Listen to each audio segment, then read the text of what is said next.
屬豬嘅朋友，今年與太歲形成暗合，代表好多事情都係喺暗中進行，或需要暗中解決。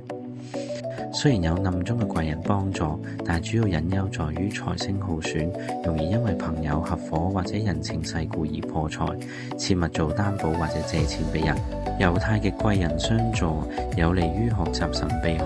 或玄學領域，但小耗、劫煞等凶星會造成金錢損失。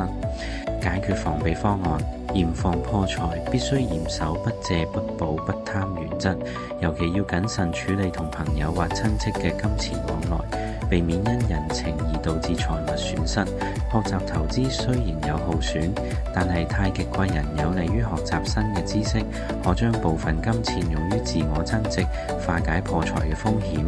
努力表現，由於運勢起伏較大，唔能夠有偷懶心態，必須積極努力工作，先至能夠把握住難得嘅暗貴人機會。健康管理，注意飲食衛生，容易出現腸胃不適。